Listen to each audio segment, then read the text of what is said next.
kita dijadwalkan 2 jam, tapi ada satu, kalau memang penyampaian lebih cepat, lebih awal, tentunya kita akan mengakhiri lebih cepat. Karena ada satu pantun ya, ikan cepat, ikan gabus, lebih cepat lebih bagus katanya. Gitu.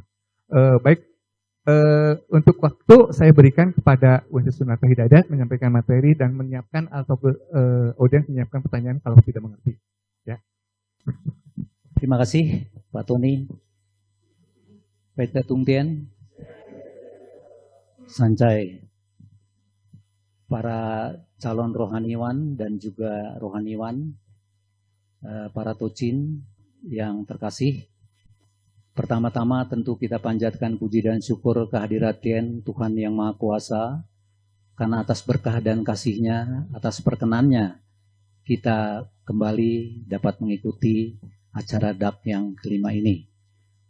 Tocin sekalian, ya mudah-mudahan tidak ngantuk, karena memang ini jam-jam ngantuk ya, apalagi habis makan ditambah suasana yang sejuk-sejuk seperti ini. Ya. Mudah-mudahan tidak ngantuk, kalau ngantuk nanti kita selingi dengan lagu-lagu yang ceria ya. Ini ya, supaya ngantuknya hilang. Baik, tocin sekalian, saya diminta oleh panitia untuk menyampaikan materi tentang kode etik rohaniwan dan tupoksinya juga, tugas pokok dan fungsi. Ini memang sebelumnya di dalam DAK sebelumnya tidak ada materi ini.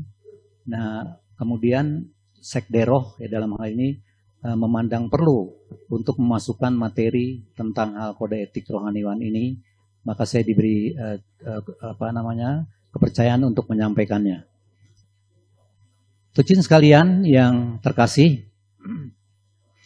seperti kita imani bersama bahwa setiap orang yang dilahirkan ke atas dunia ini, Tien mengaruniai sing, ya, watak sejati. Benih-benih cinta kasih, kebenaran, susila, bijaksana. Ya. Di samping Tien mengaruniai manusia sing, Tien juga mengaruniai manusia nafsu. Ya, gembira, marah, sedih, ya, khawatir atau cemas, cinta, benci, dan keinginan. Nah, ketika kita tidak bisa menumbuh kembangkan benih-benih watak sejati tadi, maka benih-benih nafsu itulah yang dominan menguasai kita. Ya. Di samping itu memang manusia pun tidak ada yang sempurna, ya, tidak luput dari kehilapan tentunya karena faktor nafsu itu tadi. Oleh karenanya Matakin memandang perlu dibuat kode etik rohaniwan. Ya. Jadi kode etik rohaniwan ini tentu untuk membuat satu aturan untuk dijadikan pedoman ya sebagai rambu-rambu ya seperti itu atau koridor ya dari tugas-tugas rohaniwan itu sendiri. Jadi tocin sekalian ya sekali lagi kode etik ini makanya sangat perlu untuk dibuat oleh lembaga dalam ini lembaga agama kita Matakin, karena sekali lagi ini sebagai rambu. Saya pun pernah ditugasi sebagai ketua tim penegak kode etik rohaniwan untuk menyelesaikan satu masalah yang terjadi pada rohaniwan baru-baru ini. Di sana saya waktu itu ditunjuk sebagai ketua di CCEK dan juga dengan Siesetan Imyang, ya. Kemudian 2 juga dari Makin yang bersangkutan, dan saya sudah menjalankan tugas saya sebagai tim penegak kode etik yang kemudian ini disampaikan kepada Matakin, diberikan rekomendasi, kemudian Matakin menindaklanjuti rekomendasi dari tim penegak kode etik. Ya. Dan belakangan ini juga ada dibentuk lagi ya yang diketuai oleh Pak Chandra Setiawan. Nah ini tujuannya adalah untuk mencari informasi terkait dengan apa yang sudah dilakukan oleh rohaniwan itu. Oke, kita mulai. Jadi tema yang saya sampaikan adalah kode etik dan tugas pokok rohaniwan serta tata cara pemilihan dan pembekalan rohaniwan Konghucu. Ya, pendahuluan. Rohaniwan adalah salah satu tulang punggung dan ujung tombak dalam sebuah kelembagaan atau organisasi keagamaan. Ia berada di garis depan, langsung berinteraksi dengan umat dan masyarakat luas. Ia sekaligus juga dianggap sebagai orang tua, pimpinan bagi umat dan masyarakatnya. Segala ucapan dan perilaku, saya ulangi, segala ucapan dan perilakunya akan mudah dicontoh dan dijadikan cermin atau panutan. Ia adalah kompas yang menunjukkan arah kemana harus melangkah. Ia sekaligus juga menjadi standar barometer dan ukuran mana yang boleh, mana yang tidak boleh, mana baik, mana salah, mana benar, mana keliru. Ia juga mau menjadi representasi, corong atau kepanjangan tangan organisasi yang dalam ini Matakin sebagai satu-satunya lembaga keagamaan Konghucu di Indonesia. Next.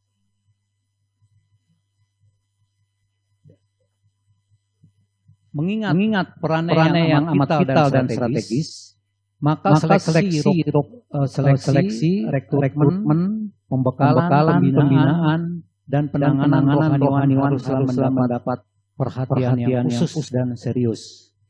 Di sini tentu mempunyai implikasi logis. Pertama, pemilihan atau seleksi para calon, ya SDM-nya harus benar-benar cermat dan teruji. Nah, Kedua, materi pembekalan dan pendidikannya harus benar-benar tepat dan berkualitas. Apalagi dihadapkan pada perkembangan ilmu teknologi dan akibat yang ditimbulkan persilangan budaya yang sangat cepat dan terbuka, yang tidak mau akan menggerus sistem nilai yang ada.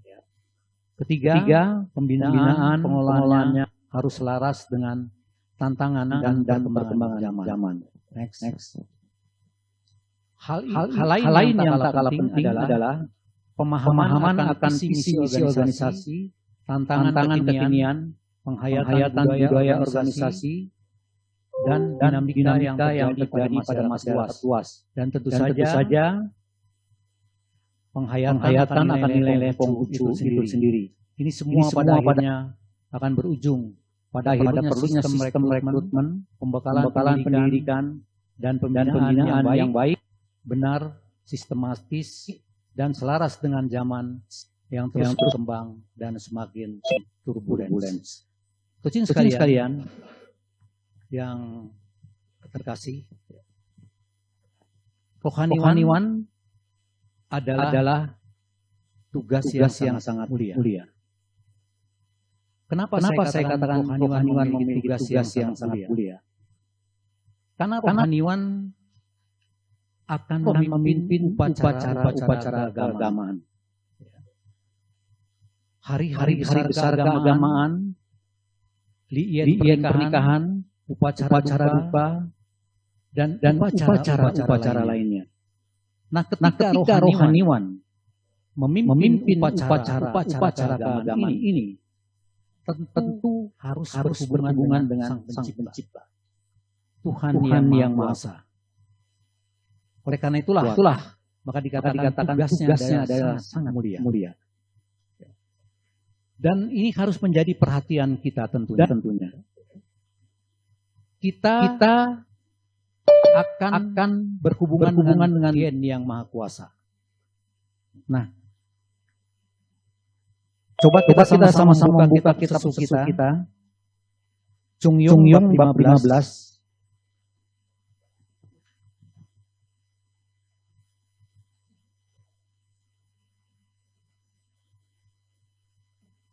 Sudah semua ya?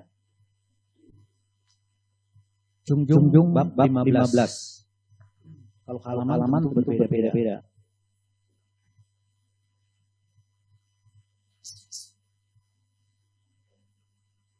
Sudah semua ya? Saya bacakan ya. Nabi bersabda, Sungguh maha besarlah kebajikan Kuisem, Tuhan yang Maha Roh. Dilihat tidak nampak, didengar tidak terdengar, namun tiap wujud tiada yang tanpa dia. Demikianlah menjadikan umat manusia di dunia berpuasa, membersihkan hati dan mengenakan pakaian lengkap, sujud bersembahyang kepadanya. Sungguh maha besar dia, terasakan di atas dan di kanan kiri kita. Yang keempat, di dalam kitab Cicing tertulis, adapun penyataan yang maro itu tidak boleh diperkirakan, lebih tidak dapat ditetapkan. Maka sungguh jelas sifatnya yang halus itu tidak dapat disembunyikan dari iman kita. Demikianlah dia. Saudara sekalian, ketika nanti saudara menjadi rohaniwan, atau sekarang yang sudah menjadi rohaniwan, tentu ketika kita bersembahyang kepada Tuhan yang Maha Kuasa, karena kita memimpin upacara keagamaan, ini harus benar-benar menjadi perhatian kita. Tuhan itu maha besar, Tuhan itu maha kasih, Tuhan itu maha kuasa, Tuhan itu maha roh. Artinya kita harus mengagungkan kebesaran Tuhan itu sendiri. Sekali lagi, kita harus mengagungkan kebesaran Tuhan itu sendiri. Jadi tidak boleh kita sembarangan. Di sini jelas dikatakan, kita harus membersihkan hati, memakai pakaian lengkap, sujud bersembahyang padanya. Kenapa ini perlu saya sampaikan? Karena mohon maaf, saya pernah melihat rohaniwan ketika bersembahyang masih berpakaian celana pendek. Ini jelas jauh dari etika. Jadi jangan pernah kita kalau bersembahyang kepada Tuhan abai akan hal ini. Yang pertama kita harus membersihkan hati, kita harus membersihkan diri. Mandi keramas, memakai pakaian lengkap. Mungkin kalau seorang memakai cangsan, ya seperti itu. Karena ketika saya menjadi ketua makin Cibinong, kejadian sudah tahun lalu, pada waktu itu memang upacara duka masih belum menggunakan cangsan. Pendampingnya itu pakai celana jin, pakai kaos, pakai sendal. Kita tahu kalau di upacara kematian itu yang hadir dari semua kalangan. Orang akan melihat seperti apa, ya kan? Upacara agama Konghucu. Ada banyak orang yang mau tahu. Ketika ada orang yang lihat ya, dia pendamping memakai pakaian jin, kaos, sandal. Ada orang yang ekspresinya ya, bahasa verbalnya saya melihat sekali bahwa dia terkesan apa ya? Seperti risih. Dia bukan orang Konghucu, tapi segmen. Jadi ini penting, harus jadi perhatian kita. Maka ketika itu saya langsung menginstruksikan bahwa semua upacara harus pakai cangsan. Maka makin membeli cangsan, beberapa cangsan dibeli ya, untuk digunakan sebagai persyaratan upacara. Maka sekarang yang upacara maupun pendamping itu semua pakai cangsan dan bersepatu. Ini penting sekali, penting sekalian. Sekali lagi kita akan menghadap Tuhan yang Maha Kuasa, kita harus mengagungkan kebesaran dan kekuasaan Tuhan. Coba bayangkan ketika kita mau ketemu bupati, pakai sepatu, pakai batik, keren. Padahal mohon maaf yang kita mau temuin itu manusia biasa.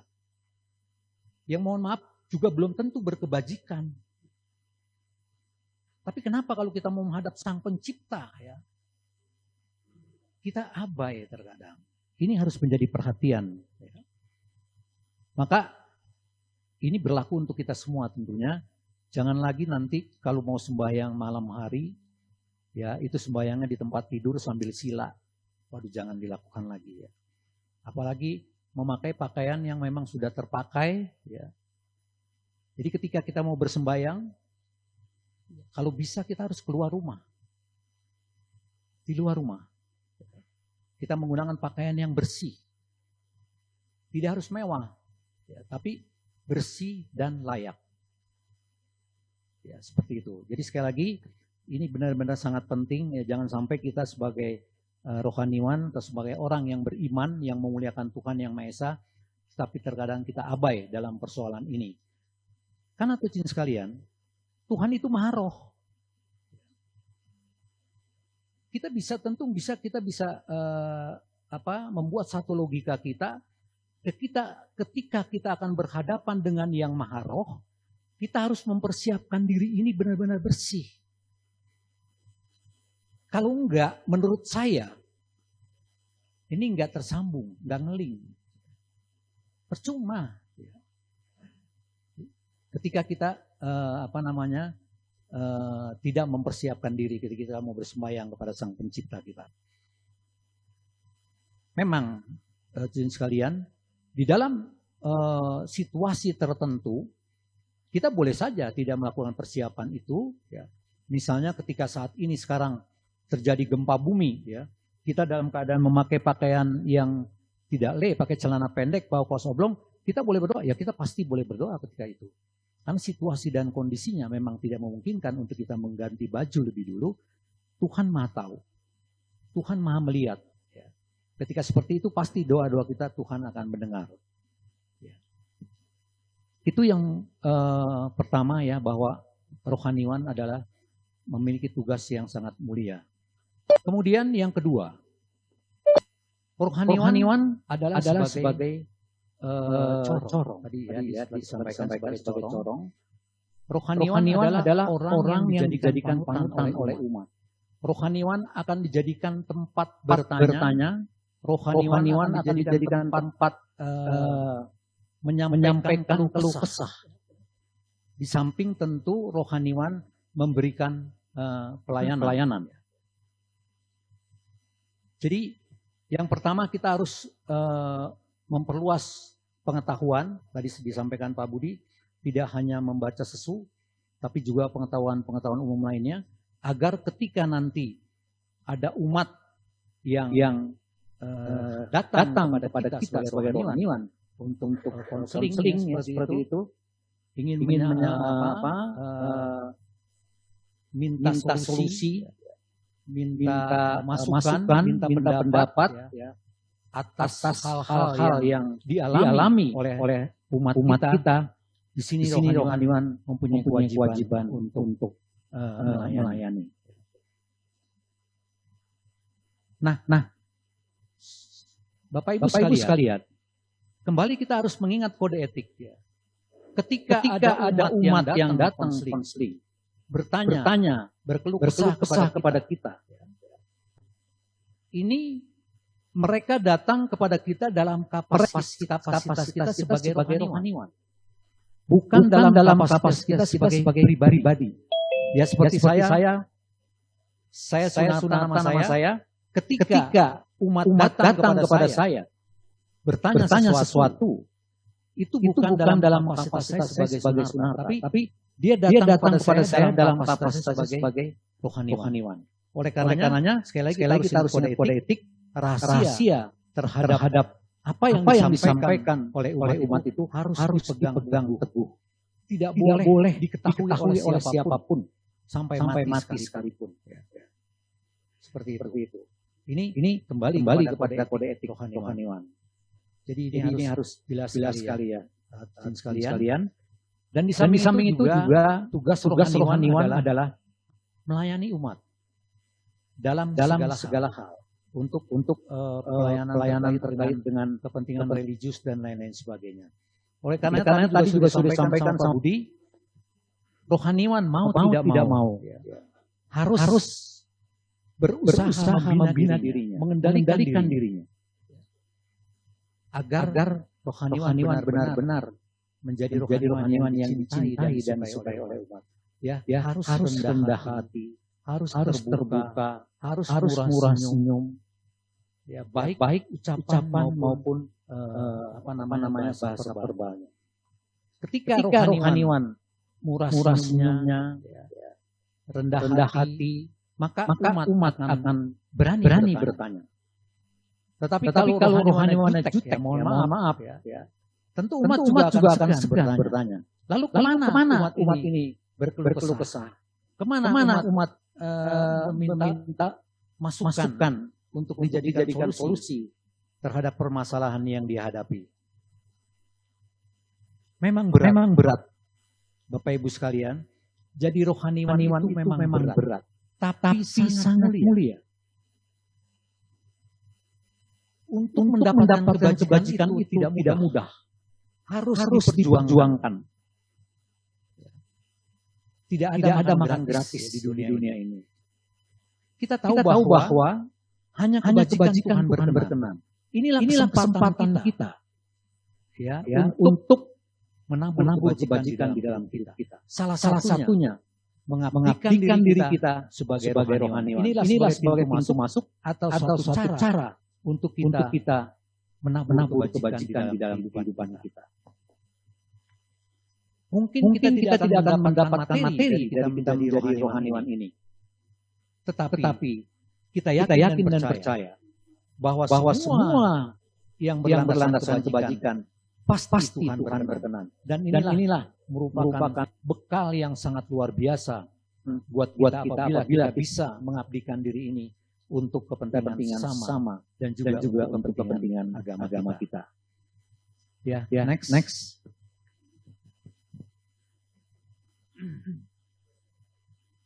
Udah ya. Sorry. Sekarang masuk ke kode etik rohaniwan. Kode etik rohaniwan bukanlah bentuk aturan atau hukum, melainkan sejumlah kaidah yang menjadi pedoman rohaniwan melaksanakan tugasnya secara optimal. Kode etik itu diperlukan justru supaya rohaniwan dapat menjalankan tugas-tugas pelayanannya dengan baik tanpa tekanan, tetapi juga tanpa merasa bebas dari tanggung jawab. Penting kode etik rohaniwan adalah menolong rohaniwan melaksanakan pengajaran dan penebaran tentang firman Tuhan dan ajaran agama seiring sejalan dengan kehidupan pribadi, keluarga dan tugas pelayanan. Next. Waduh, kecil banget ya. Tadi saya mau turun tapi ya mesti turun juga. Kecil banget.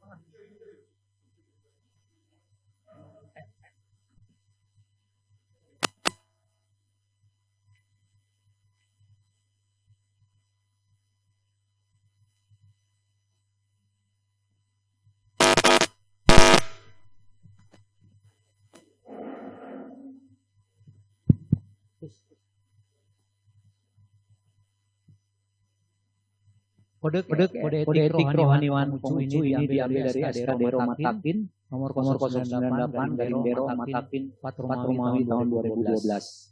Bertakwa kepada Tuhan yang Maha Esa, mengimani, memegang teguh dan menjalankan ajaran atau ritual agama Konghucu secara sungguh-sungguh, murni dan konsekuen, menjunjung tinggi kemanusiaan, kebajikan dan persaudaraan antar manusia di atas dasar cinta kasih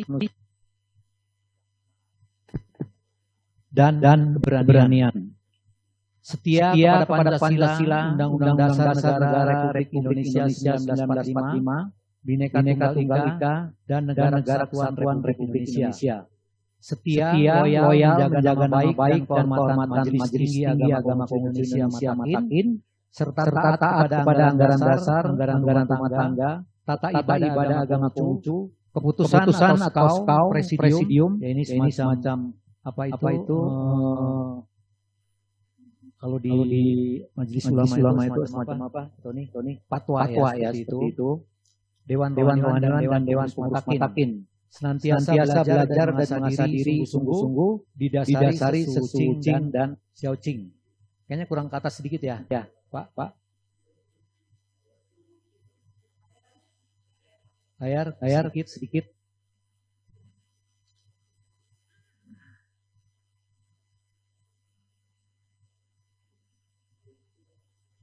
Oh kurang ya? Oh ada saya palingan ya. Oke. Dasari Sucing dan Xiaoqing agar dapat memahami ajaran ritual agama Konghucu secara benar dan mendalam. Next. Nanti kalau ada pertanyaan langsung aja ya dikatakan ya. Next. Kemudian keenam, berdedikasi tinggi wajib melakukan atau memberikan pelayanan, pembinaan, bimbingan kepada umat dengan sebaik-baiknya. Tidak terlibat dalam pengurusan organisasi keagamaan lain di luar makin terkecuali atas pengetahuan dan seizin Dewan Rohaniwan dan atau Dewan Pengurus Matakin. Tidak terlibat atau melibatkan diri secara aktif maupun pasif menjadi rohaniwan dan atau memimpin upacara agama lain di luar agama Konghucu. Menjaga dan menjunjung kesusilaan, sopan santun, etika, kejujuran, serta dapat dipercaya dalam pergaulan kehidupan sehari-hari. Memegang teguh sumpah dan janji rohaniwan. Next. Pasal 1. Rohaniwan agama Konghucu adalah rohaniwan yang memeluk Konghucu sebagai satu-satunya agama yang diyakini dan diimaninya, yang mana sebelumnya telah mendapatkan diien sebagai umat Konghucu dan terpanggil untuk menebarkan firman dan ajaran agama Konghucu lewat contoh perilaku hidup sehari-hari, memimpin kebaktian atau sembahyang, khotbah, ceramah, diskusi, serta dengan tulus dan penuh hati memberikan pelayanan sosial keagamaan sesuai tata laksana keagamaan Konghucu secara murni dan konsisten. Next. Rohaniwan agama Konghucu terdiri atas 1. Jiaoseng atau JS atau penebar agama Konghucu yang mengemban tanggung jawab melayani umat, menebarkan, menyiarkan, dan mengenalkan agama Konghucu secara baik, etis, bermanfaat, dan yang bersangkutan mempunyai bekal pemahaman dasar agama Konghucu yang baik. Wonse, yang kedua Wonse atau WS atau guru agama Konghucu yang mengemban tanggung jawab melayani umat, menebarkan, menyiarkan, dan mengenalkan agama Konghucu secara baik, bermartabat, dan yang bersangkutan mempunyai bekal pengalaman sebagai Jiaoseng atau JS minimal 5 tahun. Ya. Jadi di sini perlu saya perjelas. Jadi seorang Wonse itu setelah dia menjadi Jiaoseng selama 5 tahun, dia baru bisa menjadi Wonse. Kemudian yang ketiga Siese atau XS ini ya, atau pendeta agama Konghucu. Nah, Bapak Ibu, di sini ditulis pendeta, ya, jadi jangan kita berpikir bahwa ini adalah rohaniwan agama sebelah. Kalau kita lihat di kamus di KBBI, pendeta ini adalah pengertiannya adalah rohaniwan satu agama ya.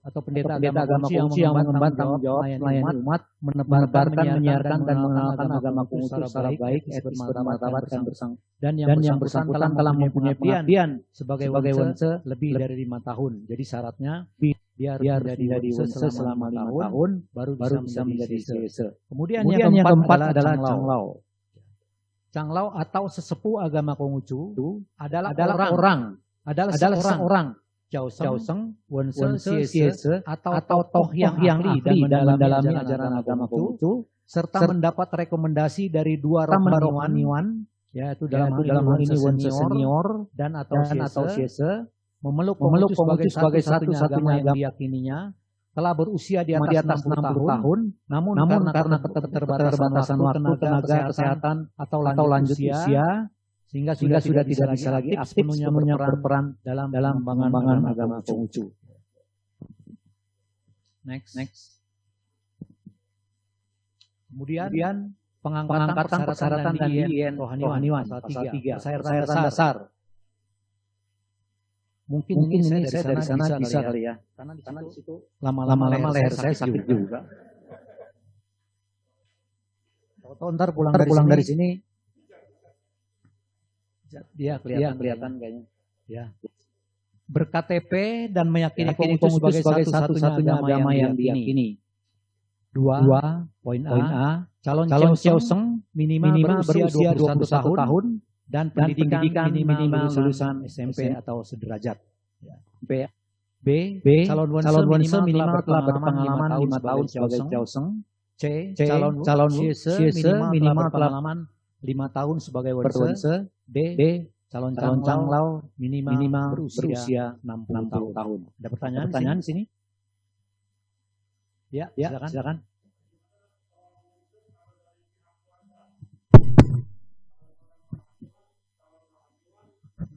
Harus beragama Konghucu, tetapi keluarganya beragama lain. Sedangkan di dalam ajaran kita kan harus mengembangkan agama dari keluarga dulu. Ya. Apakah itu layak menjadi seorang rohaniwan atau tidak? Itu aja. Ya, terima kasih pertanyaannya.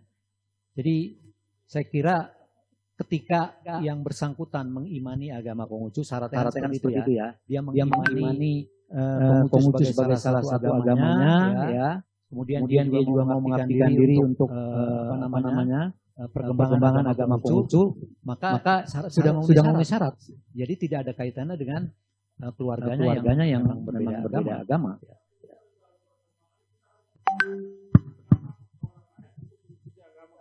Betul. Karena memang banyak hal seperti ini. Karena begini. Banyak juga. Ya begini. Saya punya sepupu. Dia Konghucunya luar biasa.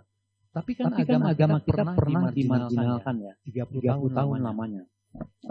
Kemudian ketika itu tidak ada pilihan. Di sekolah tidak bisa. Agama Konghucu tidak ada. Dipelajari, KTP nggak boleh. Menikah pun nggak boleh pada waktu itu. Sehingga di sini orang tua banyak yang bertahan. Ya, contoh seperti saya. Memang bertahan keras. Ya, saya bilang leluhur kamu adalah orang Konghucu. Ya. Kamu tidak boleh meninggalkan Konghucu. Tidak harus Konghucu sebagai agama kita dari leluhur kita seperti itu. Dan ternyata saya berhasil ya, karena itu saya keras seperti itu untuk hal yang ini. Tapi ada juga orang yang tidak seperti kita, sehingga anaknya karena memang tidak bisa sekolah tidak bisa ada Konghucu, ya KTP juga akhirnya dia memilih yang lain. Di sini mereka banyak hal yang seperti ini. Nah, apakah dia sendiri sebagai orang yang memang Konghucu ayahnya dia mau mengabdikan dirinya sebagai rohaniwan Konghucu, masa harus ditolak? Sedangkan sudah memenuhi syarat di dalam persyaratan sudah syarat. Yang penting orang itu adalah mengimani Konghucu sebagai satu-satunya agama dan dia mau mengabdikan dirinya sebagai rohaniwan Konghucu, artinya sudah memenuhi syarat itu. Jadi matanya sudah membuat aturan seperti itu ya. Jadi sudah memenuhi syarat. Jadi bisa dia dianggap sebagai rohaniwan Konghucu. Ada lagi? Ada Pak dari online pertanyaannya. Ya. Sebentar ya. Ya mungkin peserta yang online mau ada pertanyaan dulu.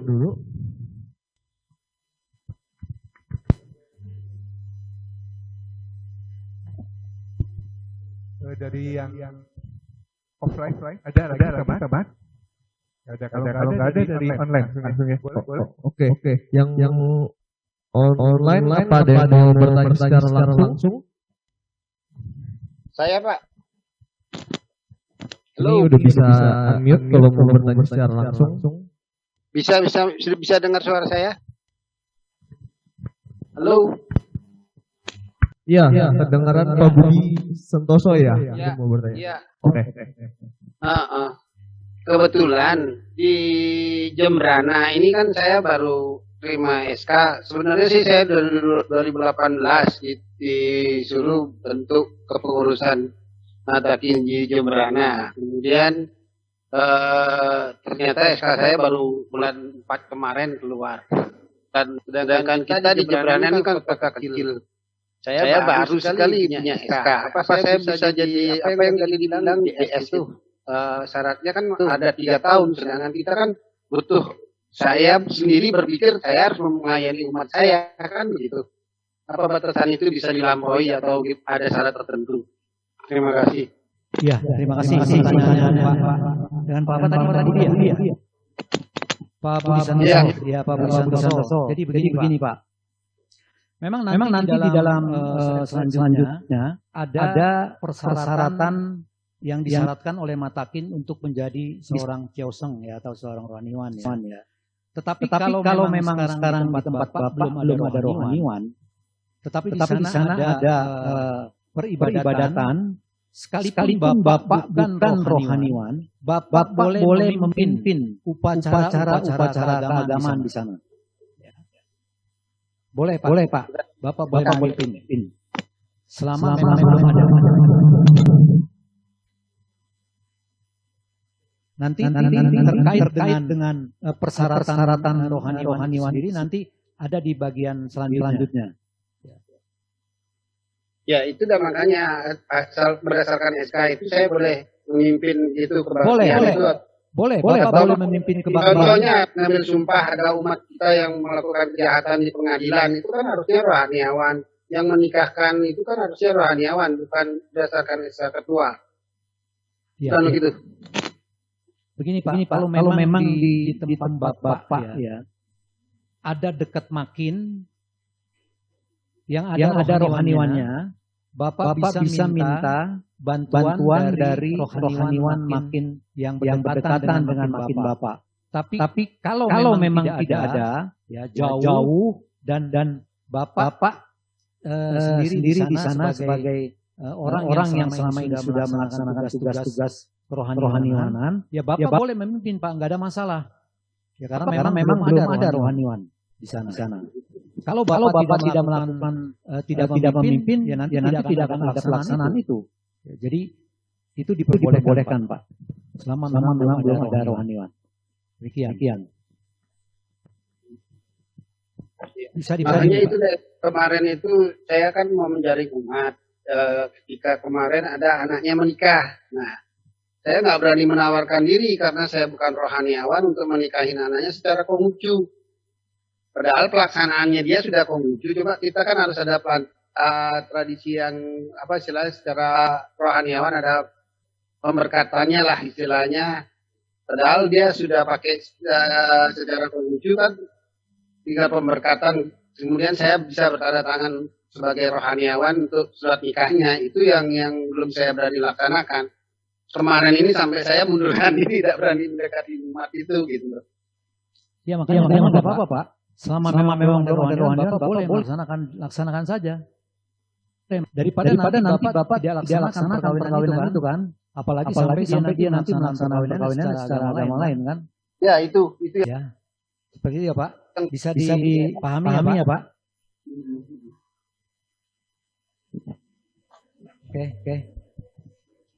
Oke, apa sudah puas Pak Budi Santoso dengan jawabannya? Udah. Baik, terima kasih. Ya, apa ada yang mau bertanya lagi? Apa mau diteruskan dulu Pak Wonse? Ya terus kalau sudah nggak ada kita teruskan aja. Ada Satu lagi nanti kita teruskan ya. Maaf Wonse. Ya, silakan. Saya Sudarjo dari Makin Tasdik. Saya kurang paham sedikit mengenai aturan kode etik rohaniawan Konghucu pada pasal yang ke-7 yang bunyinya demikian. Tidak terlibat dalam kepengurusan organisasi keagamaan di luar Matakin atau Makin terkecuali atas pengetahuan dan seizin Dewan Rohaniawan atau Dewan Pengurus Matakin. Boleh kasih contoh nggak? Contohnya apa? Ya, jadi begini, baru-baru ini tentu kan kita tahu ya ada rohaniwan yang dulu diangkat oleh Matakin, ya, tetapi belakangan kemudian diangkat lagi oleh bukan Matakin, saya tidak menyebutkan, tapi diangkat lagi sebagai rohaniwan, tetapi bukan oleh Matakin. Nah inilah kemudian Matakin membentuk tim penegak kode etik ya untuk memanggil, menanyakan ya menelusuri dan lain sebagainya ya terkait dengan masalah itu. Dan kalau memang yang bersangkutan nanti menyatakan bahwa dia tidak lagi mengikuti Matakin sebagai induk organisasinya, ya berarti dia harus melepaskan diri predikasinya sebagai rohaniawan Matakin, seperti itu. Jadi kalau dia rohaniawan Matakin, ya dia harus berada di Matakin, tidak boleh dia berada di luar Matakin, seperti itu. Nah, kalaupun terkait dengan izin tadi, ya saya kira tentu izin ini nggak serta-merta akan mudah diberikan, ya. Dan lebih banyak pasti tidak memberikan izin itu. Ya. Cukup ya. Ya, makasih. Ya, next. Ariel. Oh ya. Saya Cho Song Bing dari Makin Depok. Ya, Cho Song Bing. Yang berat-berat nanyanya ya. Enggak. Gini Bang. Ini kalau seandainya kita nih sudah ada di organisasi Matakin, dan ketika pada saat di luar dari Matakin ikut organisasi lain yang berhubungan dengan keagamaan, apakah boleh atau tidak boleh menjabat sebagai anggota atau predikat lain di luar daripada organisasi Matakin tersebut? Apakah boleh atau tidak? Pertanyaannya ini organisasi keagamaan atau bukan? Contohnya ya kayak di organisasi itu keagamaan juga. Ada di luar agama itu. Tapi organisasi keagamaan ya. Inilah yang harus mendapat persetujuan dulu dari Matakin. Sebelum ada persetujuan tentu tidak boleh. Ya, yang nggak boleh kan itu. Terus yang kedua, juga kita tidak boleh aktif di organisasi sosial, organisasi politik. Ini juga nggak boleh. Ya kalau memang mau terjun di dunia politik, ya dia harus keluar dulu dari pengurus Matakin, ya seperti itu. Tapi yang kita bicarakan ini terkait dengan rohaniawan ya. Ya. Ada lagi? Kalau nggak ada kita lanjut. Ya, next, silakan lanjut. Tadi udah ini ya.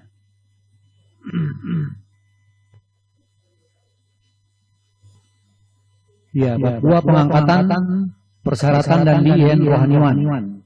Pasal 3 persyaratan dasar. Ber-KTP dan meyakin Konghucu sebagai satu-satunya agama yang diyakini. Tadi ini udah ya. Oh, bawahnya belum ya. Sehat jasmani rohani, berkarakter dan mempunyai reputasi baik, tidak tercela. 4. Menyatakan diri bersedia menjadi Chaoseng, Wonse, Jese, Changlao, serta siap menerima konsekuensi dan tanggung jawabnya. Next. Ini persyaratan khusus pasal 4. 4. Usulan umat, rekomendasi dan pengajuan. A. Diajukan oleh umat yang menyatakan kesediaan dirinya menjadi Chaoseng. Mendapat rekomendasi minimal dari 2 rohaniawan senior, yaitu Chaoseng dan telah mengabdi minimal 3 tahun. Wonse atau Jese, dan diajukan resmi oleh makin setempat, disertai dengan dasar pertimbangan dan alasan mendasar mengapa yang bersangkutan diberi rekomendasi atau diusulkan, terutama yang menyangkut karakter, ya, kepribadian yang bersangkutan, menyangkut karakternya, kesungguhannya, dan kemampuan yang bersangkutan. Nah, untuk persyaratan khusus ini mendapatkan nilai 25 poin.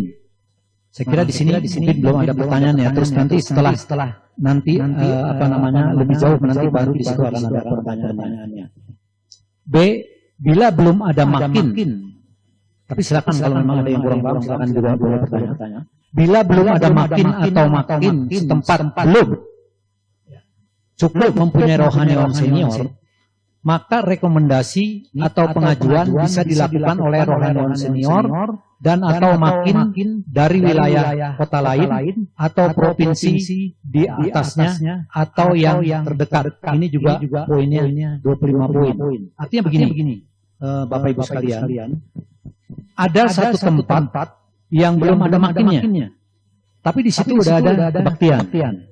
Ada kebaktian.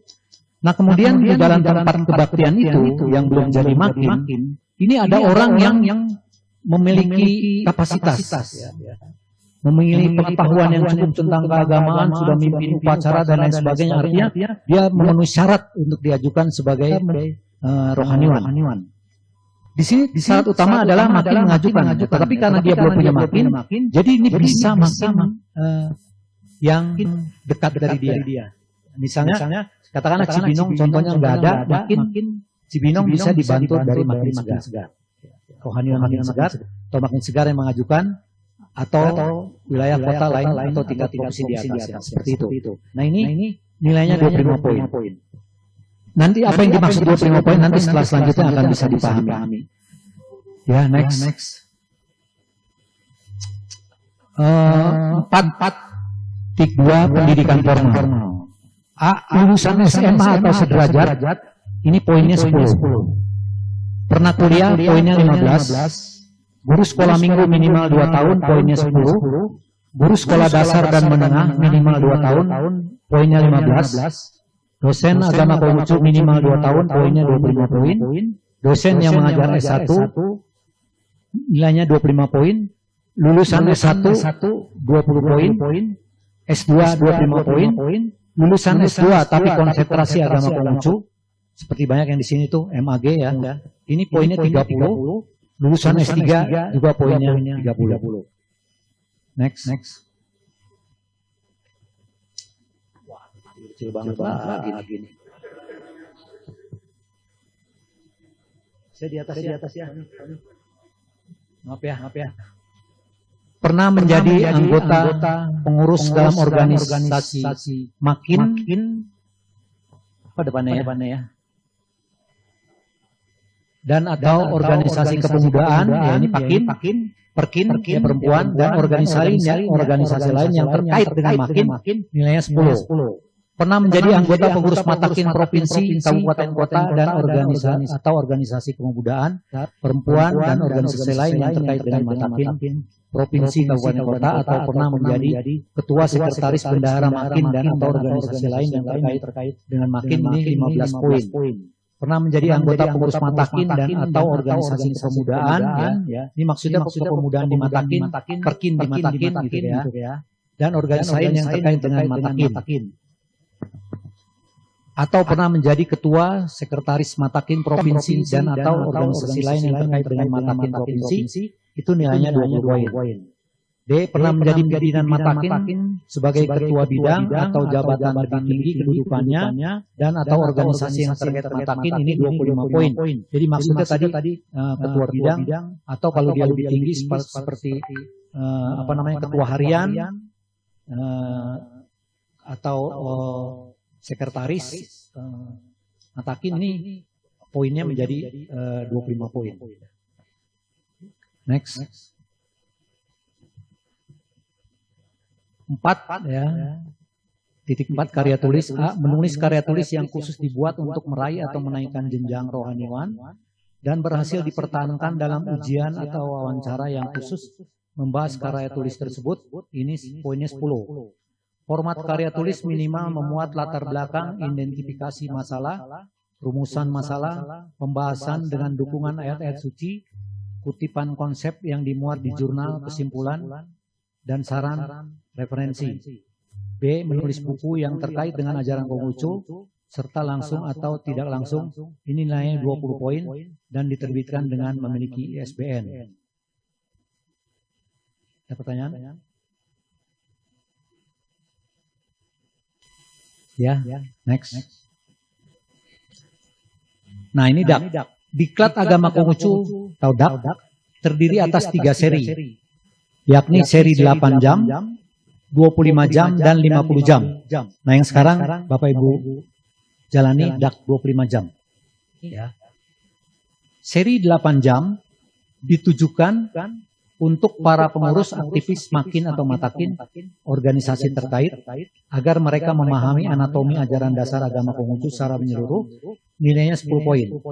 Seri 25 jam ditujukan untuk para calon Cheongseng agar mereka terampil melaksanakan tugas dan pelaksanaan mulai dari upacara kelahiran, akil balik, kebaktian, pernikahan, dan kematian, nilainya 30 poin. Jadi nanti kalau Bapak Ibu sekalian mengikuti acara dak ini sampai selesai, sampai tuntas, maka Bapak Ibu sekalian akan mendapatkan 30 poin. Ini syarat untuk menjadi rohaniwan, nanti ada diakumulasi di jumlah, berapa jumlahnya syarat menjadi Cheongseng, berapa jadi Wonse, nanti ada di lanjutan. Kemudian D, seri 50 jam, merupakan kelanjutan seri 25 jam. Dan ditujukan untuk para calon Wonse agar mereka menjadi rohaniwan yang memiliki kompetensi dan melaksanakan panggilan tugas menebarkan kebajikan melalui penjabaran ayat-ayat suci dan memberikan konsultasi untuk umat serta hal-hal lain terkait. Ini nilainya 50 poin. Jadi kalau Bapak Ibu sekalian sekarang sudah mengikuti dak 25 jam, nanti Bapak Ibu berhak mengikuti dak 50 jam. Ya, syaratnya harus ikut ini dulu, 25 jam. Nanti bisa lagi ikut lagi 25 jam, tentu kurikulumnya berbeda dengan yang sekarang. Ya, bukan seperti ini lagi. Lebih meningkat lagi kurikulumnya ya. Ini nilainya 50. Seperti itu. Ya, next. Pengangkatan sese. Nah, ini lebih khusus ya. Khusus pengangkatan seorang menjadi sese diputuskan berdasarkan dan melalui surat keputusan yang harus ditandatangani seluruh anggota Dewan Rohaniwan Matakin secara bersama-sama. Jadi ini ada perbedaan ya untuk sese nih. Wonse yang bisa diangkat menjadi sese harus memenuhi syarat sebagai berikut. Telah mengabdi sebagai Wonse selama 5 tahun dengan catatan pengabdian yang baik, mendapat rekomendasi dari 2 orang sese yang bersangkutan menyatakan bersedia menerima tugas dan tanggung jawab sebagai sese. Ya. Next. Selanjutnya sebagai pemegang kedaulatan tertinggi Musyawarah Nasional atau Munas dapat dan berhak memutuskan seorang Tauchin, Cheongseng, Wonse menjadi Cheongseng, Wonse, sese tanpa harus memenuhi ketentuan yang disyaratkan pada pasal 4.1 dan pasal 4.5 tadi. Artinya begini, ketika berlangsung musyawarah nasional yang dihadiri oleh seluruh umat Konghucu di Indonesia, ya, ini bisa mengangkat seseorang Tauchin menjadi Cheongseng, atau yang sudah Cheongseng bisa menjadi Wonse, ya, dan seorang Wonse bisa menjadi sese tanpa harus memenuhi ketentuan yang tadi saya sudah sampaikan. Karena Munas ini adalah forum tertinggi. Forum tertinggi. Dia mempunyai kewenangan yang sangat luas. Tapi tentu saja ada pertimbangannya. Nggak mungkin Munas itu mengangkat seseorang menjadi Cheongseng atau Cheongseng menjadi Wonse tanpa menilik latar belakang yang bersangkutan. Ya, seperti itu. Pasti sudah ada pertimbangan sendiri untuk melakukan angkatan itu. Pasal 5 total poin persyaratan Cheongseng dan Wonse. Nah, persyaratan untuk tingkatan Cheongseng 80 poin. Persyaratan untuk tingkatan Wonse 130 poin. Jadi paham ya? Tadi ada urutan apa yang sudah saya sampaikan poinnya. Jadi kalau dak ini salah satu persyaratan. Bisa nggak jadi rohaniwan tidak mengikuti dak? Bisa. Asalkan poinnya cukup 80. Tadi pernah menjadi ketua makin, pernah menjadi ketua perkin, ya kan? Artinya dengan menjadi ketua makin, menjadi ketua perkin, ya. Artinya wawasan tentang keagamaan mereka cukup. Gitu. Jadi kalaupun dia tidak mengikuti dak, dia paham tentang pelajaran dak yang sekarang disampaikan. Misalnya memimpin upacara kematian, upacara lien. Ini di sini ada ketua makin Pak Bobi. Ya. Dia ini setiap ada di pernikahan, ya dia nongkrongin dari A sampai Z.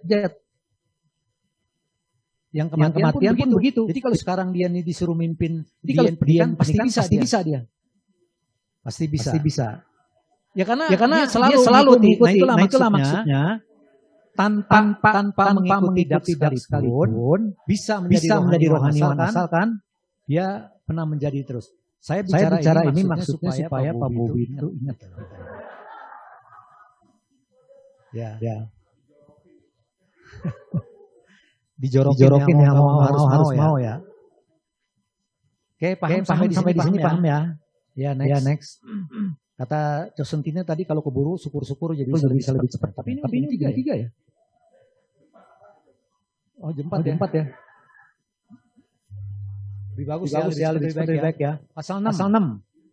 Calon rohaniwan atau rohaniwan yang telah memenuhi persyaratan yang disebutkan dalam pasal 4, 5 dan pasal 4.6 di atas kemudian diri dalam upacara lien dipimpin oleh rohaniwan yang minimal sama predikasinya dan ditunjuk makin yang bersangkutan setelah mendapat surat persetujuan matakin. Artinya kalau dia once paling enggak yang lien itu once juga. Nggak bisa seorang once dilien oleh seorang chosen. Itu. 2. Bila makin yang bersangkutan tidak mengajukan nama pimpinan lien, matakin dapat menugaskan rohaniwan lain untuk melaksanakannya. 3. Khusus untuk rohaniwan tingkat CC, upacara lien dilakukan oleh anggota Dewan Rohaniwan atau anggota Dewan CC yang diberi oleh Dewan Rohaniwan. Jadi di sini syarat untuk CC memang berbeda. Karena CC ini adalah jabatan tertinggi rohaniwan Konghucu. Yang keempat, khusus untuk Canglau tidak perlu lien, namun cukup bersembahyang dan berikrar dalam upacara sembahyang di makin yang bersangkutan. Jadi nggak perlu lien. Next. Berita acara lien dilaporkan makin kepada matakin untuk diregistrasi, memperoleh nomor urut rohaniwan atau NUR.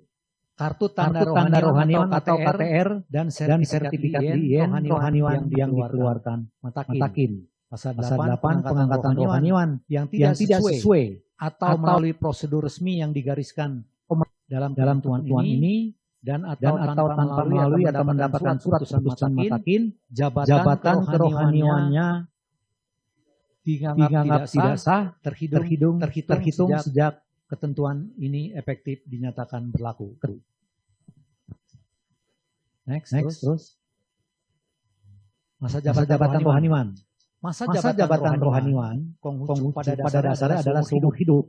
Terkecuali yang bersangkutan tidak lagi mengimani Konghucu sebagai satu-satunya agama yang diyakini. Artinya berpindah agama, ya. Mengundurkan diri karena sudah berumur 60 tahun atau lebih dan memiliki untuk menjadi canglau.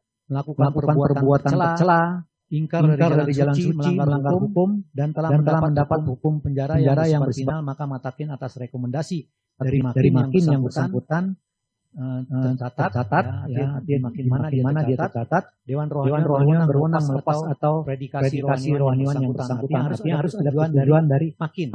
Kalau tidak ada persetujuan atau surat permohonan dari makin, ya matakin juga tidak akan bisa melakukannya. Next.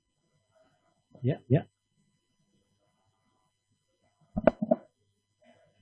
Sudah pakai mic ya. Biar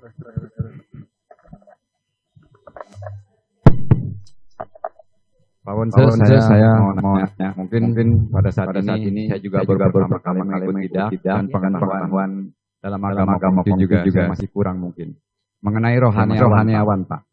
Kalau setelah diangkat menjadi rohaniawan, setahun 2 tahun dia berjalan. Ketika itu dia tidak ada kegiatan lagi, khutbah juga enggak, pelayanan umat juga enggak, kebaktian juga enggak. Tidak melaksanakan. Nah, bagaimana rohaniawan yang seperti ini gitu? Keputusannya bagaimana gitu? Apakah matakin yang memutuskan misalnya orang tersebut ini tidak layak lagi, atau kalau di pekerjaan kan kalau misalnya nggak masuk bisa dipecat Pak. Nah kalau rohaniawan di Konghucu ini bagaimana Pak organisasinya mengenai rohaniawan yang tidak aktif lagi dalam hal bukan sakit, karena males lah kemungkinan tidak mau lagi. Nah ini yang perlu saya tahu Pak. Mungkin itu Pak yang bisa saya pertanyakan. Ya, terima kasih Pak pertanyaannya. Jadi begini Pak, tentunya yang paling paham betul terhadap rohaniwan itu adalah makinnya ya Pak. Misalnya Bapak makin A, rohani itu tentu rohaniwan makin A ya, maka makin A yang paling tahu persis tentang rohaniwannya. Ya. Apakah mohon maaf dia malas nggak melaksanakan tugas, apa dia ingkar dari jalan suci dan lain sebagainya, makin yang bersangkutan yang paling tahu. Nah ini caranya adalah makin memanggil yang bersangkutan. Ya.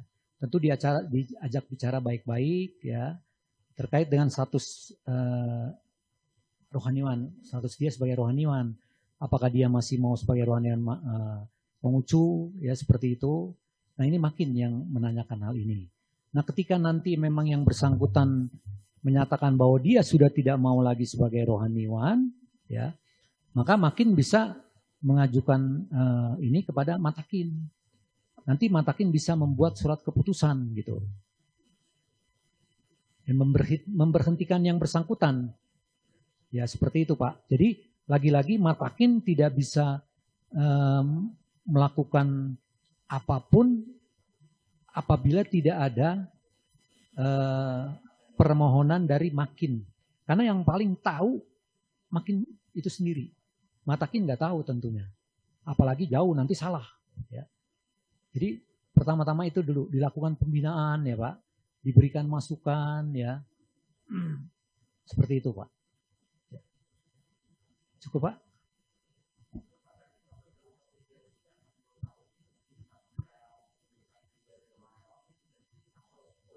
Boleh Pak, apabila misalnya begini Pak. Ketika orang mau jadi rohaniwan, artinya dia sudah mau mengabdikan dirinya untuk berkontribusi kepada perkembangan agama yang dianut. Satu. Kedua, dia sudah bersedia mengabdikan dirinya menjadi pelayan umat. Ya. Itu kan seperti itu ya orang yang bersedia jadi rohaniwan. Dan sekali lagi ini, satu sisi ini tugas yang amat berat, tapi di sisi lain ini tugas yang sangat mulia. Ya. Nah, ini bayarannya di akhirat nanti Pak, bukan di sini. Ya. Nah, jadi kalau memang mereka sebetulnya masih benar-benar ingin mengabdi, tentu dia tidak akan mundur Pak. Terus dia akan menjadi rohaniwan selama hayat di kandung badan. Ya, sampai mati mungkin baru selesai ya seperti itu. Tapi kalau memang dia kondisi kesehatannya terganggu, ya nggak bisa lagi melaksanakan tugas-tugasnya sebagai rohaniwan, nah ini dia bisa mengajukan diri karena dia percuma jadi rohaniwan juga tidak bisa memimpin upacara, tidak bisa melaksanakan tugas-tugas kerohaniannya, daripada nanti jadi nggak enak sama yang lain, ya kan? Lebih baik dia mengundurkan diri. Atau memang dia mengajukan diri jadi canglau, ya. Jadi orang canglau itu kan orang yang diberikan gelar kehormatan kepada dia atas jasa-jasa dia yang selama ini sudah diberikan kepada perkembangan agama. Oke, cukup ya Pak? Ya. Oh ya. Iya, ini ada yang mau bertanya secara online mungkin sebentar Pak. Ya Bapak Ibu yang mau bertanya secara online. Ada yang mau bertanya, tadi saya lihat di kolom chat banyak, cuman kalau ada yang mau on mic nih, saya prioritaskan dulu. Ada yang mau bertanya secara langsung? Saya boleh tanya lagi nggak? Halo? Gak ada yang mau bertanya secara langsung ya? Ya, saya mau bertanya lagi. Oh, oke. Pak Budi Santoso, boleh? Itu yang secara hukum kena kasus secara hukum tidak boleh menjadi pendeta itu dasarnya ikrah hukum atau dengan kasusnya gitu. Sudah ini kalau umpamanya dia membunuh karena dia membela diri, dia dihukum di penjara kan dia orang baik gitu karena dia membela diri. Tapi dia punya ikrah kan pasti masuk penjara kan gitu. Begini Pak, Ketika orang melakukan kesalahan, tentu kan nanti pengadilan akan menilai kesalahan orang itu, ya. Nah, selama dia belum ada keputusan hukum yang tetap, ya, belum inkrah, ya. Ini belum berarti dia bersalah, Pak. Belum berarti dia bersalah. Kecuali dia sudah mendapatkan kekuatan hukum yang tetap atau inkrah itu tadi. Sudah dinyatakan dia bersalah oleh pengadilan. Nah, ini baru yang dimaksud dengan pasal-pasal yang tadi saya sampaikan. Nah, itu yang saya tanyakan. Dia sudah inkrah, tapi dia membunuh karena dia membela diri. Itu yang saya bertanyakan, karena dia membela diri, dia membunuh, itu dicabut hak pendetanya dia. Itu yang saya mau pertanyakan gitu. Atau dia karena dia pernah membunuh, sudah inkrah, karena kemudian dia ikut kita untuk jadi pendeta, apa itu sebuah halangan? Itu yang mau saya tanyakan. Bukan menunggu inkrahnya. Ini sudah inkrah. Sudah inkrah ya Pak. Tapi dia sudah inkrah. dinyatakan bersalah. Dia bersalah karena dia membunuh. Membunuh kan pasti bersalah. Tapi dia membunuhnya karena dia membela diri kan. Tetap dia kena putusan penjara pasti. Itu pasti sudah. Ya. Kemudian apa kalau dia sudah bebas? Kalau dia boleh aturan yang dibuat oleh Makin tadi yang saya bacakan, ketika dia sudah mempunyai kekuatan hukum yang tetap, ya sudah inkrah karena dia melakukan kesalahan, ya berarti memang dia dinyatakan sebagai orang yang termasuk kategori yang dibuat oleh keputusan Makin tadi, Pak. Kalau diajukan oleh Makin yang bersangkutan, misalnya dia nonaktifkan sebagai rohaniwannya, itu bisa diproses, Pak. Karena sudah pengadilan yang memutuskan, ya. Iya, itu udah makanya seperti kita nabrak semuanya, orang meninggal terus. Pasti kita inkrah jadi terdakwa kan, sudah itu inkrah pasti menghilangkan nyawa orang lain. Kalau kita tidak bisa damai, pasti inkrahnya udah penjara kan. Kemudian dia rohaniawan, apa itu akan dicabut kan, begitu itu istilahnya. Padahal dia nabrak itu tidak sengaja gitu loh. Sama dengan kita membela diri. Mungkin ini pertanyaan Bapak ini terkait masalah hukumnya. Tentu saya tidak mempunyai pasal ya untuk menyimpulkan terkait kasusnya. Ya, karena dia membunuh, membela diri dan sebagainya. Mungkin saya tidak menabrak itu. Tapi ketika memang yang bersangkutan sudah diputuskan oleh pengadilan bersalah dan mempunyai kekuatan hukum tetap, ya ini kalau melihat pada aturan yang dibuat, berarti memang dia bisa dilakukan pemberhentian. Tetapi ya kalau memang kasus seperti itu, nanti ini kan bisa juga Pak makin yang bersangkutan di mana rohaniwan itu berada bisa menyampaikan argumentasi masalah ini kepada pimpinan Makin bahwa orang yang bersangkutan sebetulnya tidak bersalah karena membela diri, ya, seperti itu. Nanti Matakin lah Dewan Rohaniwan Matakin yang akan buat kesimpulan ya, buat keputusan terkait masalah itu. Demikian ya Pak jawaban saya. Terima kasih. Ya, terima kasih. Lagi. Oke, ada satu lagi yang online. Kalau ada yang mau bertanya, kalau nggak saya bacakan pertanyaan yang ada di chat box.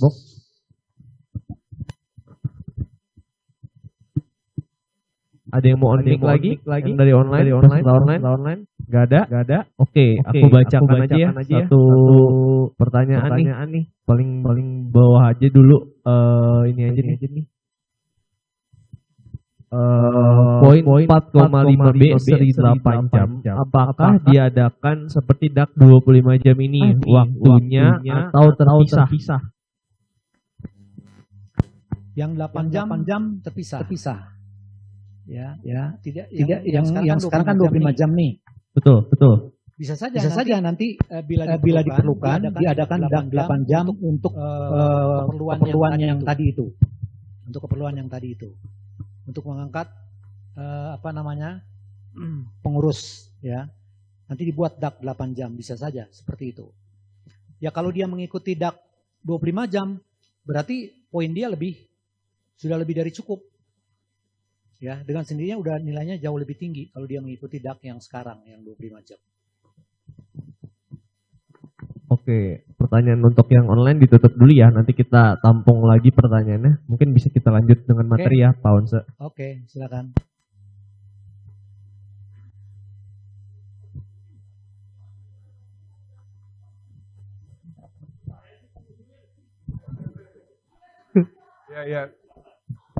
Ya Pak Mahisa. Baik Pak. Pak Untuk saya mau tanya lagi. Jika seorang rohaniwan Johnson tapi sudah tidak aktif, tapi hobinya masih aktif. Hobinya apa nih Pak? Hobinya ngibing sama minuman. Bagaimana tindakan kita sebagai ketua makin atau ketua matakin untuk menindaklanjutinya? Terima kasih.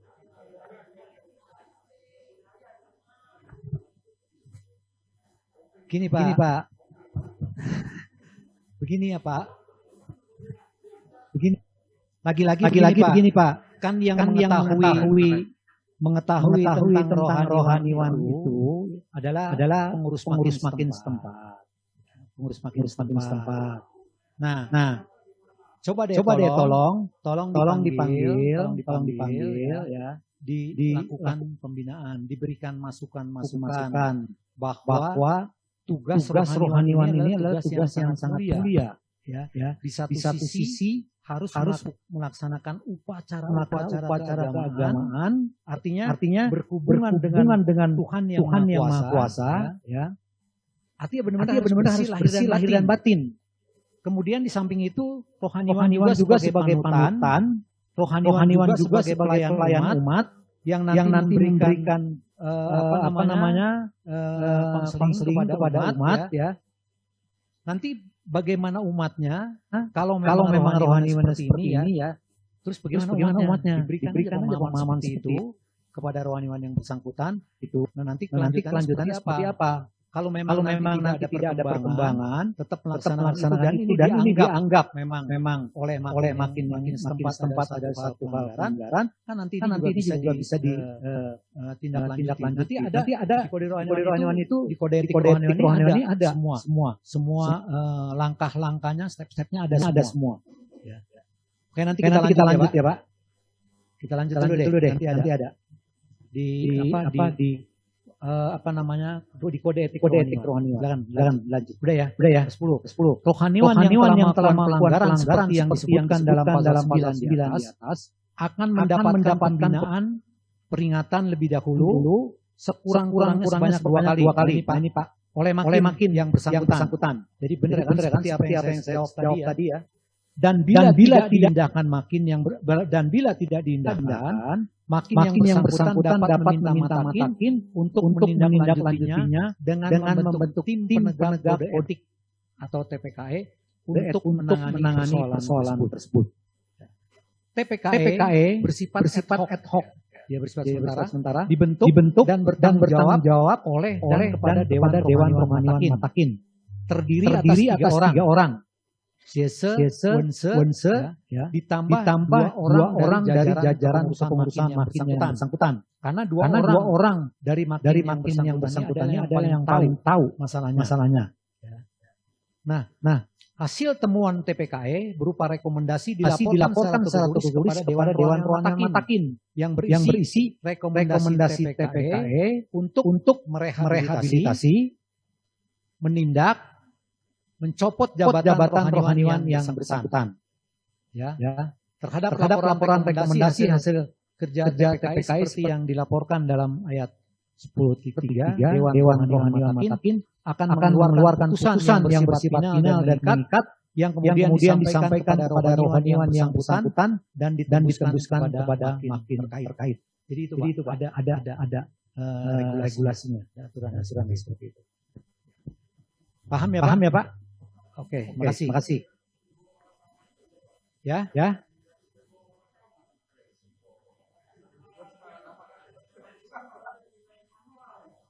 Semua di dunia ini nggak ada yang menanggung resiko, Pak. Ya. Kayak hukum Indian gitu. Semua nggak ada yang diikuti.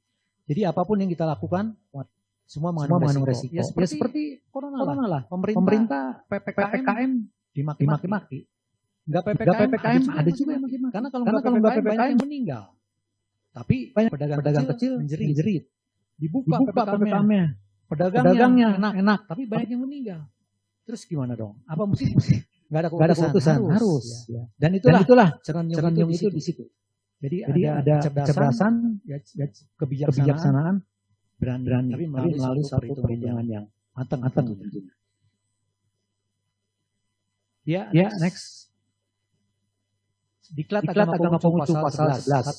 Diklat Agama Konghucu adalah diklat khusus yang dibuat atau diadakan Matakin dan menjadi salah satu persyaratan pendukung bagi calon rohaniwan yang ingin mengabdikan diri menjadi rohaniwan agama Konghucu yang lebih kompeten dan atau predikasi rohaniwan yang lebih tinggi.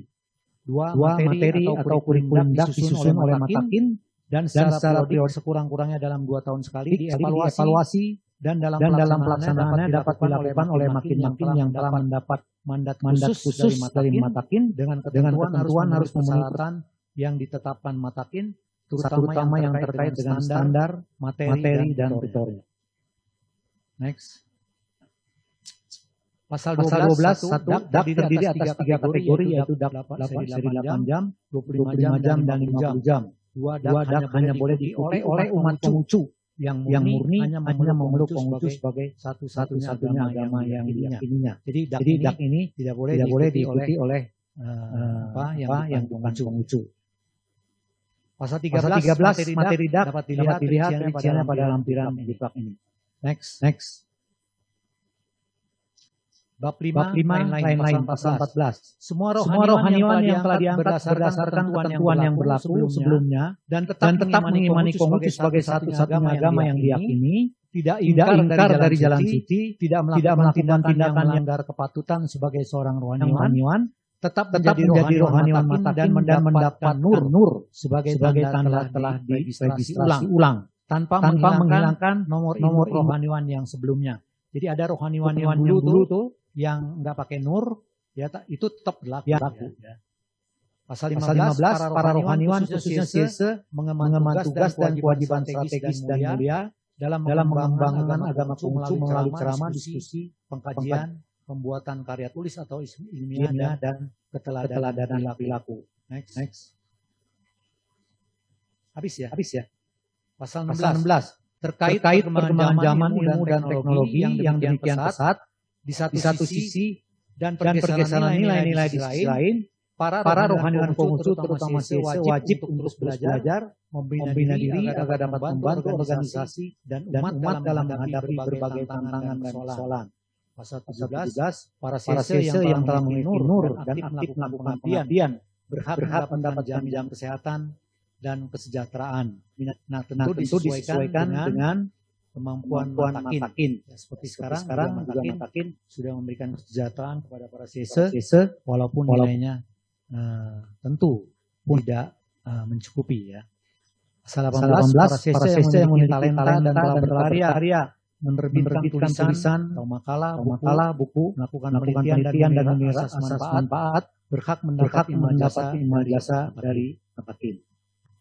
Ketentuan ini merupakan penyempurnaan dari ketentuan sebelumnya yang ditetapkan di Solo tanggal 16 Mei 2015 dan dinyatakan berlaku hingga tanggal 31 Januari tahun 2019. Dengan berlakunya ketentuan ini, maka ketentuan sebelumnya dinyatakan tidak berlaku lagi. Hal-hal yang sudah diatur dalam ketentuan ini namun belum diatur atau belum cukup diatur dan tidak bertentangan dengan ketentuan ini dinyatakan tetap berlaku. 4 ketentuan ini berlaku sejak tanggal ditetapkan dan apabila di kemudian hari terdapat keliruan akan dilakukan perbaikan sebagaimana mestinya. Next. Ya, inilah dibuat. Ya, ini udah selesai.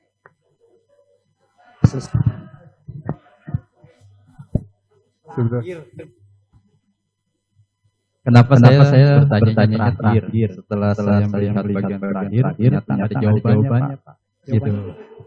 Jawaban apa ya, Pak? Ya, di pasal 9, Pak. Masa jabatan rohaniwan. Masa jabatan rohaniwan Konghucu pada dasarnya adalah seumur hidup. Sedangkan selama ini sering terjadi orang meninggal pun jabatannya dinaikkan. Jadi Wonse menjadi Sese. Apakah ini sumber hidup? Tahu saya ini sepanjang masa, Pak. Dijelaskan kenapa? Telepon bisa naik jabatannya. Seperti itu. Terima kasih. Ada Surip.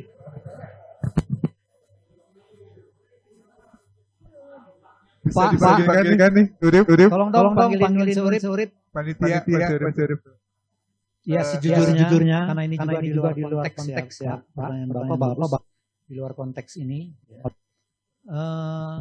Ini Matakin selama ini banyak aturan yang dibuat oleh Matakin yang lebih dahulu dirancang, ya dia didraft oleh Surip.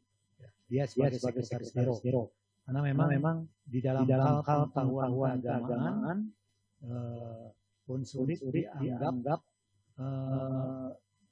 mumpuni, lebih banyak belajar, lebih banyak mengetahui tentang kitab dan lain sebagainya, sehingga dia lebih tahu. Makanya Nabi bilang kalau tidak tahu, katakanlah tidak tahu. Kalau tahu katakanlah tahu namanya. Jadi yang ini saya tahu. Makanya saya bilang tidak tahu. Surip. Dipanggil ke depan. Ada sos nih. Ini jadi terdakwa. Ini ada pertanyaan. Tadi ada bahwa jabatan rohaniwan adalah pada dasarnya seumur hidup. Ya. Pertanyaan Wan Superi, kenapa ada rohaniwan Chaoseng meninggal dinaikin jabatan sebagai Wanse dinaikin Wesese? Ini jawabannya saya jujur tidak tahu dan tidak bisa menjawab. Makanya saya panggil Wanse. Silakan Surip. Baik. Pertanyaan dari Wanse kecil. Enggak aja supaya ini kelihatan ngantuk. Jadi supaya bangun. Jadi gini ya.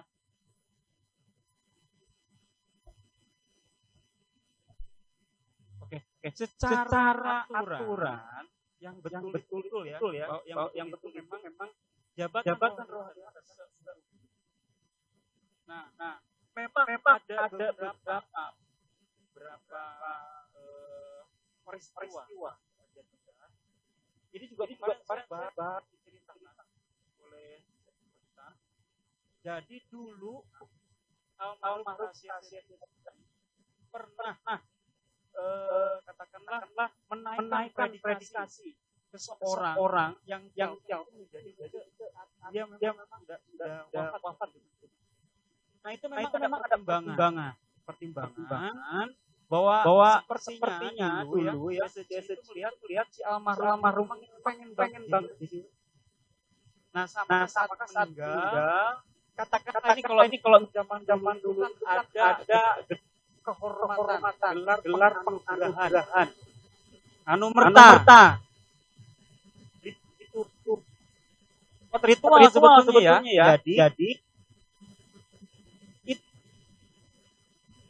pemimpin upacara. Jadi nggak ada upacara. Jadi pada upacara duka dibacakan sunat.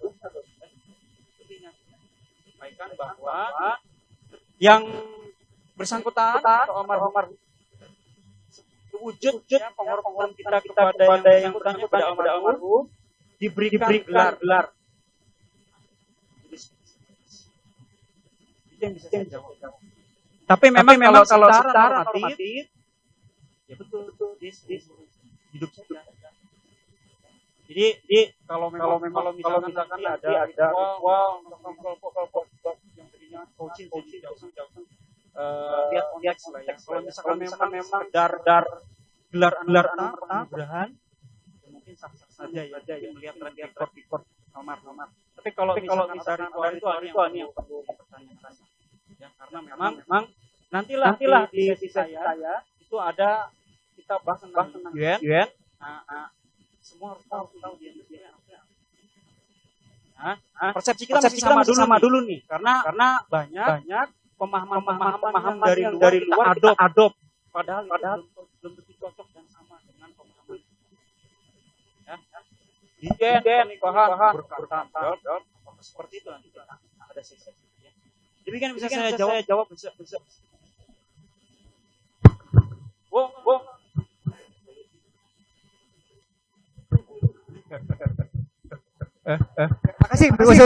Makasih. Silakan Pak. Ada pertanyaan. Begini Pak. Pak berdiri dan disebutkan nama. Pak Tony gini. Kenapa tadi saya bilang sepanjang masa? Karena itu di nisannya itu tertulis gelar rohaniwan itu. Gitu loh. Jadi sepanjang masa tidak akan luntur itu kalau diperbarui terus. Jadi gelarnya itu akan sepanjang masa. Seperti itu maksud saya. Maka kan di sini seperti Mas Urip tadi katakan hanya berlaku seumur hidup. Sedangkan di nisan tercatat gelar dia sebagai siese, itu kan bisa sepanjang masa, Pak. Kalau semasa nisan masih ada. Ya itu pendapat saya. Terima kasih. Ya patut kita jadi bekal ya Pak ya. Nanti digodok lagi jadi masukan kepada masyarakat. Silakan Pak. Pertanyaan apa Pak? Tony tolong ini Bapak pertanyaan. Saya Ketumguan dari Tangerang. Pertanyaannya Bapak sendiri doang yang tahu Pak.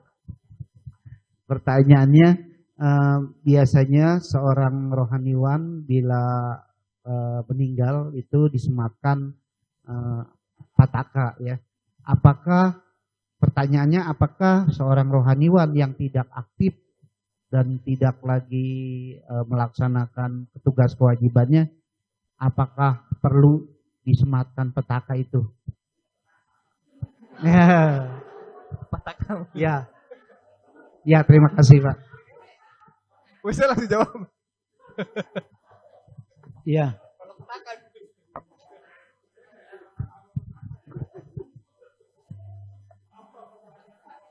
Oke, saya jawab ya. Begini Pak. Tentu kan rohaniwan itu juga kan dia tidak aktifnya kan di hari-hari belakangan ya Pak. Mungkin dulunya juga kan dia pernah memberikan pengabdiannya ya ketika dia menjadi rohaniwan.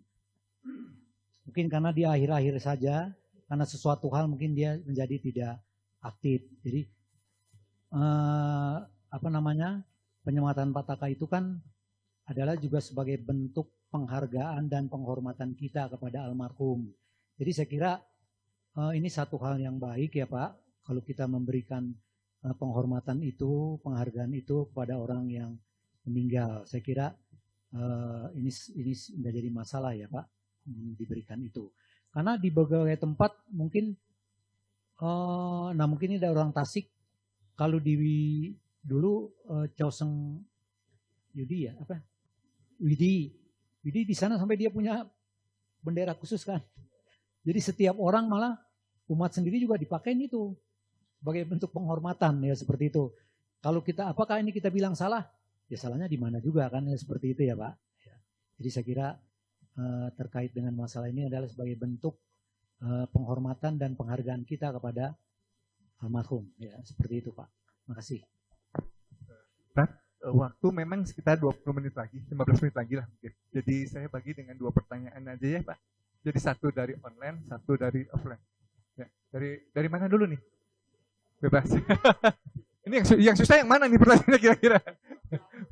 Ya, dari online dulu ya, paling enak ya. Dari online yang bisa disesuaikan. Ya. Oke, saya berikan kesempatan karena ini diskusinya seru. Buat para peserta online, ada yang mau bertanya untuk open mic?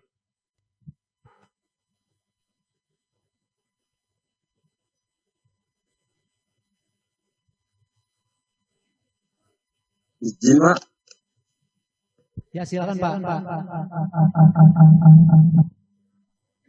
Seperti pasal-pasal yang pertama, kita rohaniwan Konghucu tidak boleh menjadi rohaniwan agama lain. Sekarang ini kan ada Parakin itu juga rohaniwan Konghucu. Nah, jika kita ke rohaniwan Parakin dari Batakin, apakah boleh atau bagaimana itu Pak? Terima kasih Pak. Ya. Terima kasih pertanyaannya. Tadi dalam presentasi saya di sana kan sudah disampaikan bahwa Matakin adalah satu-satunya organisasi keagamaan Konghucu di Indonesia. Nah, ketika ada organisasi lain di luar Matakin, tentu Matakin tidak akan mengakui organisasi itu. Sehingga apabila ada rohaniwan yang dulu berada di Matakin, kemudian dia menjadi rohaniwan organisasi seperti yang Bapak sampaikan tadi, ya berarti konsekuensinya dia harus mengundurkan diri dari sebagai rohaniwan Matakin, seperti itu Pak. Ini kalau organisasi memang garisnya harus jelas Pak. Makanya Matakin punya kebijakan seperti itu.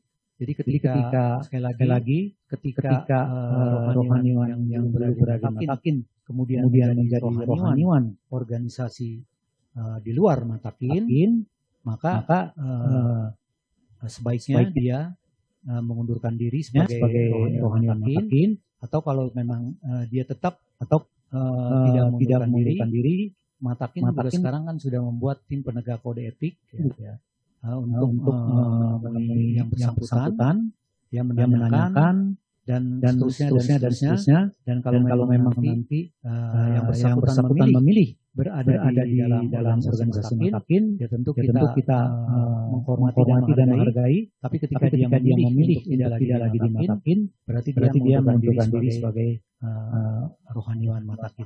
Demikian Pak saya. Baik Pak, terima kasih. Terima kasih. Seandainya kita istilahnya itu menggali ilmu dari apa satu lain selain dari organisasi Matakin, apakah boleh itu Pak? Nggak masalah. Kalau untuk belajar dimanapun bebas Pak. Bebas sekali. Jadi Bapak mau belajar dimanapun nggak ada masalah Pak. Itu boleh. Karena ilmu pengetahuan itu sangat luas tentunya, dan itu bisa didapatkan dari berbagai sumber yang ada. Jadi itu nggak masalah. Silakan saja. Demikian. Baik Pak, terima kasih. Terima kasih.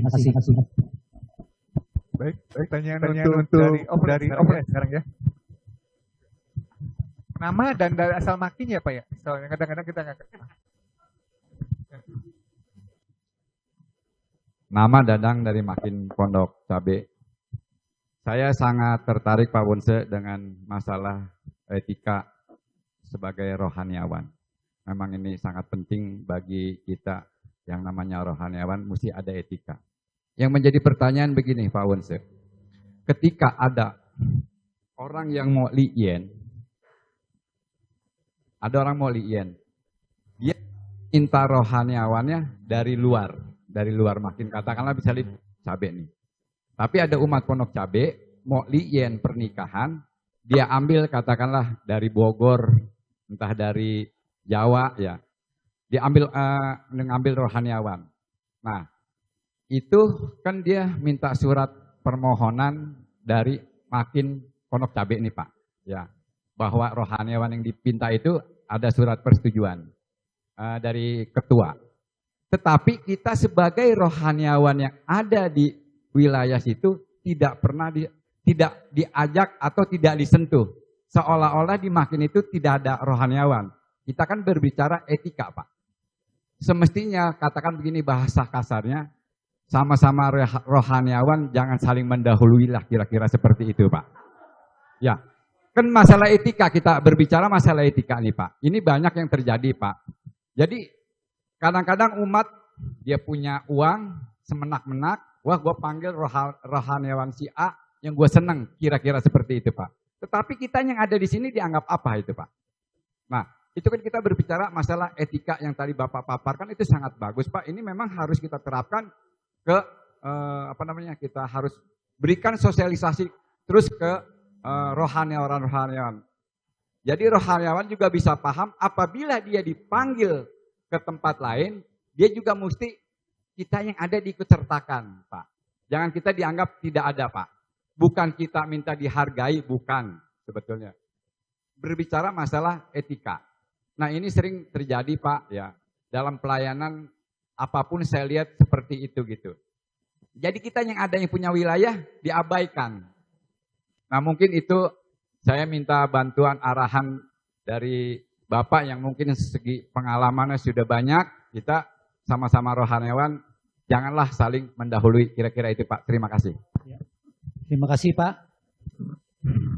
Ya inilah pentingnya materi tentang kode etik ini ya Pak. Jadi memang etika itu harus menjadi perhatian kita bersama, apalagi seorang rohaniwan.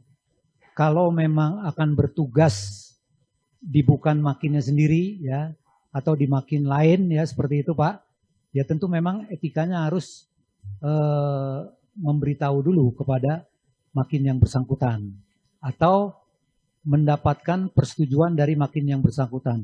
Menurut saya sebaiknya begini Pak, kalau ada umat, katakanlah umat makin Pondok Cabe ya Pak, mau liien, kemudian dia mau dengan rohaniwan di luar makin Pondok Cabe. Yang pertama tentu dia harus lapor kepada ketua makin Pondok Cabe.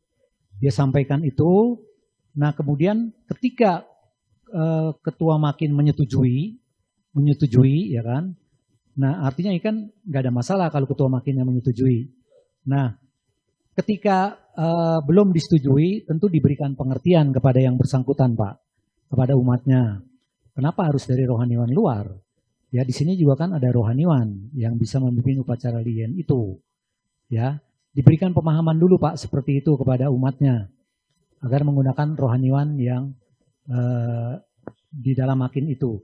Nah, lagi-lagi ini kan mungkin dari gaya atau dari penampilan atau mungkin dari kesan-kesan dan lain-lain sebagainya terhadap rohaniwan yang bersangkutan mungkin ya Pak, sehingga umat tersebut terkesan dengan rohaniwan A dan B gitu. Makanya disinilah sekali lagi yang telah saya sampaikan tadi, ketika kita menjadi rohaniwan, kita harus menjadi rohaniwan yang memang rendah hati, yang murah senyum dan lain sebagainya dan seterusnya sehingga kita pada akhirnya nanti menjadi rohaniwan yang yang membuat simpati daripada umat-umat kita ya seperti itu, sehingga nanti apabila demikian saya kira tidak akan ada umat yang minta ke rohaniwan luar ya seperti itu.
Ya, kalau begitu gini Pak, nanti ini pertanyaan Bapak ini ya, nanti akan saya tampung, nanti saya akan bicarakan di tingkat Deroh ya, supaya nanti dicari solusi ya, seperti seperti itu ya, agar hal ini tidak menjadikan polemik dan presiden yang kurang baik pada akhirnya nanti. Nanti ya, akan dibicarakan di tingkat Deroh. Pak. Ya, sebenarnya sederhana aja jawabannya Pak. Koreksi diri. Kenapa orang sampai memanggil orang lain, sedangkan yang di situ tidak dihargai? Sebenarnya intinya seperti itu. Ketika dia mumpuni, berkualitas, saya yakin dia baik hati, ya kan? Intinya jadi rohaniwan baik hati, Pak. kita legowo sedikit lah, gitu loh. Ketika kita sudah bisa legowo, kita tidak akan menjadi pendendam. Gitu. Jadi kita bisa menerima. Gitu. Kedua, kenapa harus koreksi diri? Ya, kenapa sampai memanggil orang lain? Nah, ini dari segi kemampuan harus diperhatikan. Terima kasih. Ya, terima kasih. Sebentar para peserta ya, tolong ini kan waktunya kita mau ngikutin jadwal on schedule biar kita on time ya para peserta nih. Saya juga berharap diskusinya tetap lanjut gitu. Cuman kita lihat waktunya dari tim panitia segini, untuk menghemat waktu mungkin bisa kita tutup aja ya Pak Wonse ya. Boleh ya. Nanti untuk pertanyaan Bapak nanti sama Pak Wonse Sunarta bisa dikonsolidasikan lagi ya. Ya. Oke? Oke, seperti itu. Siap. Ya. Jadi waktunya sudah cukup. Nanti juga ini kan ada materi lain. Ya, jadi waktunya sudah selesai. Terima kasih atas segala perhatiannya. Mohon maaf seandainya ada kata-kata yang kurang berkenan. Terima kasih.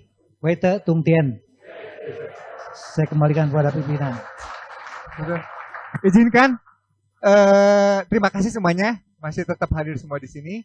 Terima kasih saya dan Pak Wonse Sunarta dari mengucapkan selamat, masih berjuang ya 2 hari ya untuk menuntaskan DAK 25 jam ini. Saya kembalikan lagi ke Chow Sing Tine ya, karena memang tadi dimulai dari Chow Sing Tine, jadi waktu dan tempat. Dan satu titipan, semua catatan pertanyaan nanti kalau misalkan tidak tuntas di sini bisa di luar tempat ini bisa diskusikan ya, di luar nanti kita sambil makan atau sambil apa sambil diskusi ya. Silakan, open sekali panitia ya. Terus ini